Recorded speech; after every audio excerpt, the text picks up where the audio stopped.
Now if the car battery is completely dead, even if your battery in your key fob is okay, it will not open because there's not enough power from the battery to open the locks.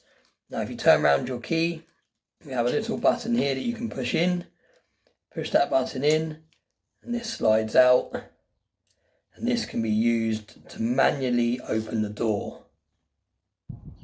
You can see the door is currently locked. Goes in the lock there. Turn it up, pull the door and you're in. Now normally you would pull this button here. That isn't working. Also the button on the actual boot is also not working. So the first thing you need to do is to get to the inside of the boot, and by doing that we're going to release the lever on these seats. Now as you can see there's lots of stuff in the boot, so we're going to have to move everything. I'm just going to get this down also to make it a bit easier, but we're going to have to move a lot of this stuff out before we can actually get into the boot. So let's get going. Right, so the boot is now empty, and the bit we want to get to is this bit here. That small circular thing there is what we need to get to, because that's how we're going to release the catch of the boot. So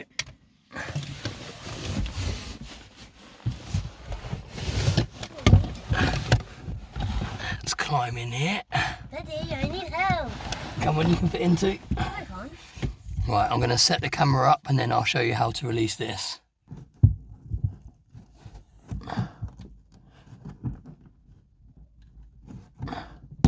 There we go. So now the cap is removed. This is what it looks like inside. That's cool. This bit here, you put the screwdriver and then you push it to the right.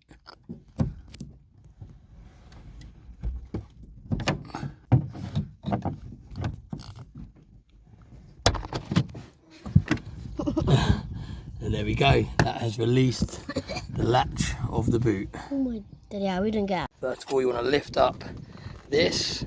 You can actually use this to hold it up for you. You've got the spare wheel first. You want to release the spare wheel by unscrewing this.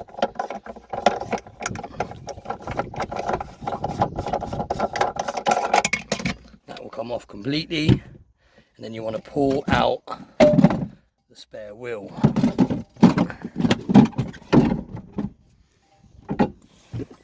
Daddy didn't do it so bad for you. That's a spare wheel.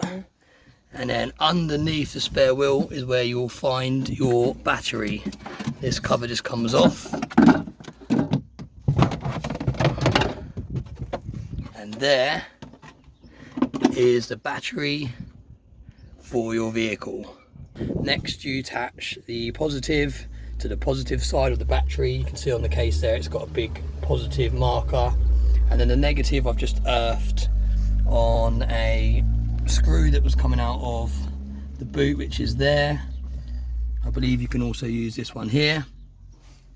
And next we're going to plug this in, and you want to make sure that you select the right setting for your battery. Now this battery is 12 volts AGM, so it's very important that you're selecting the right option on your charger, whatever charger you're using. So there we go, I'm going to leave it to charge for the next few hours.